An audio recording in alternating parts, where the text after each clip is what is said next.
Make sure you good on your end? I'm ready. Good. Is everybody ready? Good. Well, thanks for coming this morning. I'm here surrounded with my federal partners, the FBI, U.S. Marshals. I don't know that a week has gone by that we don't talk about certain scams that are occurring in every community in the U.S. We talk about the different things that are most vulnerable in our communities receive through text message, email. I know personally on Saturday I received about 6 phone calls in 2 hours for different scams. Just this past week, we had one of our residents in Spanish Fort come to us believing that they were a victim of another scam. And we talk about the different ones that are out there, and every time we talk about one, that one goes away and a new one arises. And so in this scam, our victim came to us and said that somebody has sent her a letter through text message saying that they were with the Department of Treasury and that she owed a large sum of money for some different foreign transactions that had taken place. The letter was a little confusing, but it was addressed to her, even had her photograph on the letter to make it look very legitimate. They were posing as U.S. Marshals acting on behalf of the Department of Treasury. At the point that she came and saw us last week, she had already sent, in about 3 weeks, over $400,000 in U.S. currency and in gold bars. Let me say this about the gold bars. These are not gold bars that she had already on her possession or in her house. These are gold bars that she was instructed to get through cash and then to send it over to these people that were acting as agents of the Department of Treasury. So I met with her with my detective. This is going to be one of our elderly citizens in Spanish Fort, one of our most vulnerable to these kind of scams that are going on daily.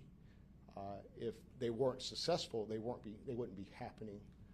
And so when we met with her, we started going through the different things that had happened over the last few weeks. Obviously, we recognized that this was a scam. She was just coming to that realization. And you hear this amount of $400,000, you might go, wow, this must be some rich person in Spanish Fort that's been targeted. It's not. This is a retired educator. This is somebody who had been targeted and was liquidating all of their life savings because they were a victim of this just horrendous, despicable scam. And so when I met with her, with my detective, my heart went to her. Again, we see victims like this all across our communities. And it's life-changing when it happens to somebody like that. Somebody that's in their retirement years, they have done so well to save this money, and here in just a matter of weeks, somebody has changed their life forever because of greed and because they are criminals. And so when we met with her, I told her and my detective that we are going to try anything and everything that we can to try to bring some amount of justice to her. And let me say this about this case. I've seen this a lot. My federal partners investigate so many of these cases where they're getting these different scams. All too often, the solvability rates are low. They're complicated cases. From a local level, we're very limited on what we can do. A lot of these things are happening through electronic transfers and crypto and a lot of different means to keep the anonymity of those that are perpetrating this crime from law enforcement. This one was very unique to me. And in my years of 29 years of law enforcement, my first one of hearing it like this, where on 4 previous occasions, our victim, on instructions from these criminals, met what she thought were U.S. Marshals at a local business here in Spanish Fort 4 different times. First 3 times, providing gold bars. 4th time, providing a large sum of money. And I can tell you, without getting into the details of the case, that very well organized. These are people that do this for a living. They had certain protocols they had in place to keep their identities concealed. They had protocols in place when they were making these meets with our victim to ensure it was our victim they were meeting with, to make sure law enforcement was not involved. And so great lengths that they went through to perpetrate this ruse. And so to me, that was a very unusual thing. In today's society where everything's electronic and everything's done by phones, gift cards that you hear about, that they're getting these numbers from credit cards, to have somebody actually coming to meet a victim and getting unusual things, cash, gold bars, something we don't see. And so we work with our victim. I'm very proud of my detective and all the work he put in last week, because he worked every single day to make this happen. And so we worked with the victim to get the information that we needed about what they wanted for this next drop. And on Friday, with our federal partners, the FBI was with us on Friday, understanding how, again, a unique case that we have, somebody that's out a large sum of money from an organization that does this for a living. We were able to set up a ruse on Friday in Spanish Fort at the same business that she's used the previous times. I was hopeful that we could make this happen, but also, again, this is their trade craft. This is what they do, and they do a lot to try to protect themselves from getting caught. Extremely proud to say, with the help of our federal partners, the hard work of our officers, we're a small department. We're not geared up for undercover operations, but we're going to try to make this happen for her. We were able to take somebody in custody late Friday afternoon that was there to pick up another large sum of money from our victim. For me, great satisfaction, because from a local level, we rarely see this come to fruition because we're never here locally. This is still not a local case. Somebody came into my jurisdiction to victimize one of my residents and take money from her. And not acceptable.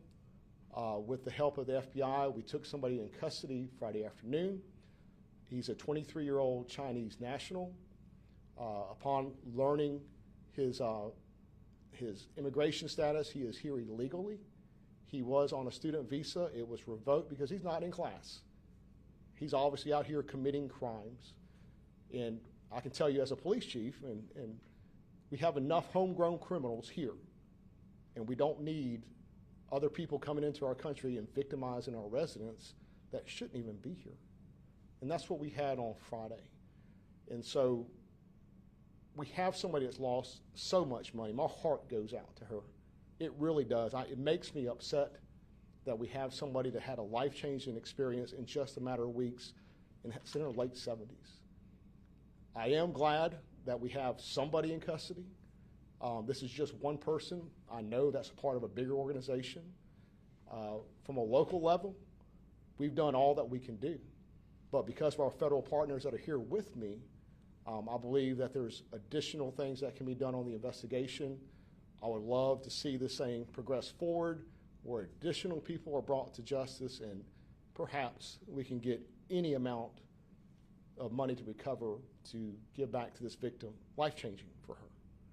And so I'm very grateful for all the hard work that happened last week, good police work.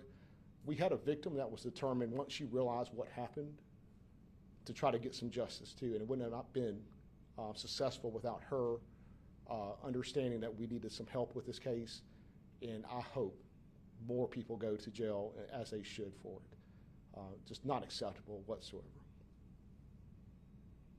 All right. Could there be any other victims?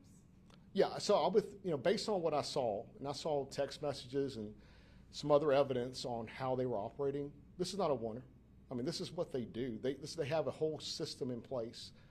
I can tell you that there were multiple drops here. We were, looking at other people involved. That information is being provided to the FBI to further their investigation. I believe it's a well-run organization. I think this is one of those that's out there constantly doing it. We would not receive all these text messages and phone calls constantly if they were not successful in some manner. And here they were successful, preying on the most vulnerable in our community. And I'm interested to see where this goes, because we know we have somebody that is from China that even should not be here, that was actively participating on this in Spanish Fort, Alabama on Friday. There's a lot more to this. Cash and gold bars. What do you think made the gold bars enticing?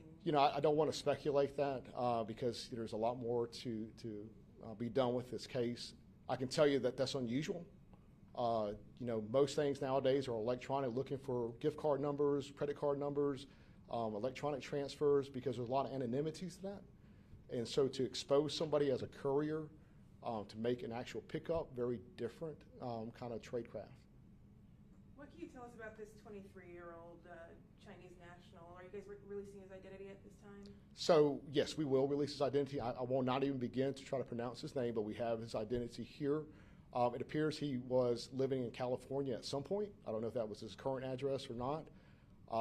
But again, he was supposed to be here on a student visa. He is not in class, so his visa is revoked. He's committing crimes in our country, so he never needs to step foot again on the streets of the United States as a free man. He shouldn't be here. He's a criminal. What is your advice to the community? Because clearly this victim, she was duped, thinking that she was being talked to by the Department of Treasury, by U.S. Marshals.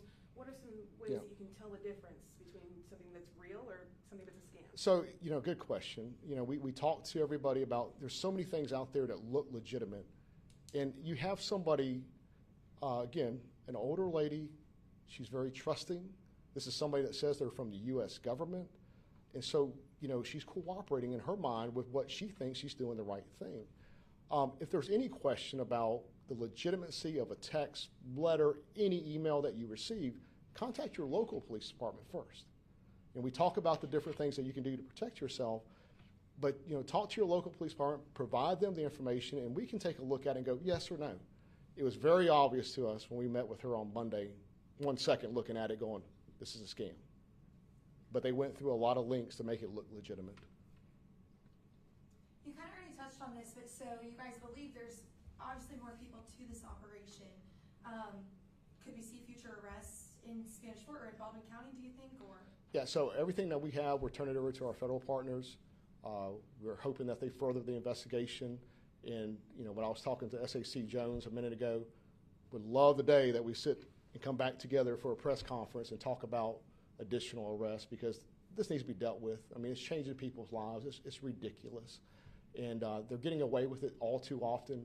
And so, one in the hand, I was excited when we got him. I was out there Friday afternoon, and for me, there's this much satisfaction, but also this much heartbreak, because we still have a victim here. So we need justice, not just one we got on Friday. We need more people to pay for this. Yeah. Are you hoping that more people will come forward? Yeah, great. I'm glad you said that. So if other people think that they're a victim of this scam or others, they need to come forward.